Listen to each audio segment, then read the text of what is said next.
Hey guys, it's Dungeon Master Mark. Figured I'd do a real quick video for those who asked on Facebook about my Thornkeep module, the Accursed halls we ran the other day.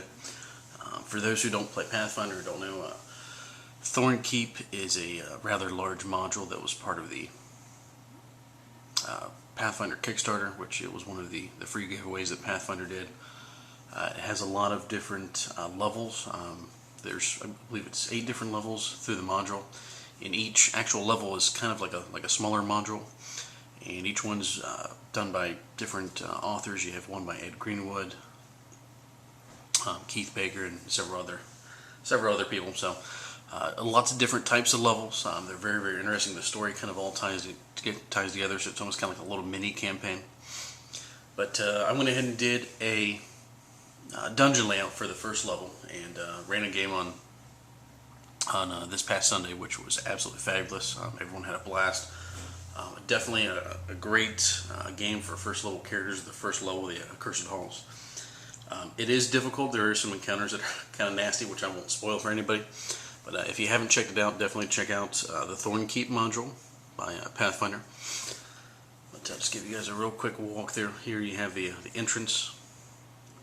Kind of the circle of the stone entrance there. You have the steps. Zoom out here. You have like a main antechamber, which all of this particular set is all modular, which I did do some interesting things with this.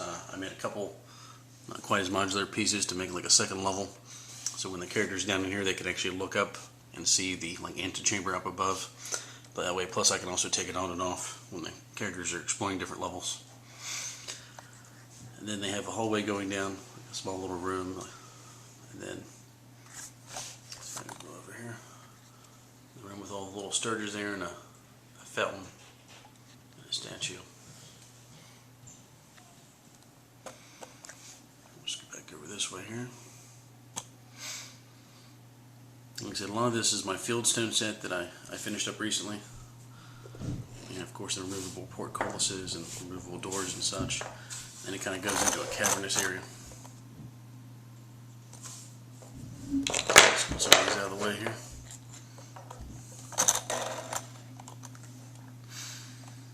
So now these are actually raised up on 2-inch foam, and you can see kind of the drop down there. And then we have like the crystal cavern area. Another circular portcullis, or circular doorway. And there you can see one of the double staircases I've been working on in the resin. I'm not sure how well those will show up on the camera, the paint job on those. See if we get this to focus though. So yeah, I'm really happy with the way these turned out. I actually based this one on some cardboard too, just so it would make sure it wouldn't scratch any of my paint jobs or anything. But yeah, I love the way these turned out in resin. So put those back up there.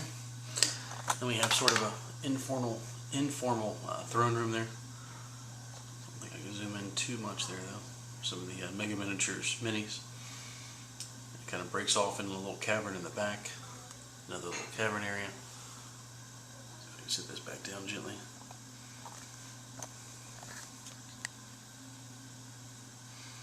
Of course, lots of little pieces to kind of tie it all together, make it look like a sleeping area for goblins. You gotta love little stuff to tie everything in together. A little antechamber, steps going up, and what that will do is that will actually tie into the upper level over here, which the characters have not yet quite reached. So hopefully the next adventure, or I should say the next time we meet on the next following Sunday, you'll break into this area all up above here, and they'll be able to see down and figure out exactly why some of that area kind of ties in with the main dungeon thing. I do have this other area over here that's all covered up. That's because players haven't found that yet, which I'll probably show you that to you guys in the next video, which there's a couple cool little tidbits I made for that section as well. Other than that, that is about it. I did want to show you guys something silly I was playing around with the one day when I was kind of bored at work.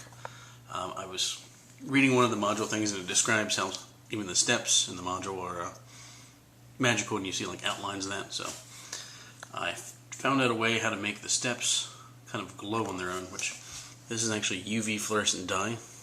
And this here is actually a black light the mechanics use for finding UV dye. But anyway, you hit that with a black light for a little bit. Not sure how well it'll stick out, but I have a black light here in my gaming room. But if you hit that with a black light for a few seconds, it actually glows and actually highlighted all the steps.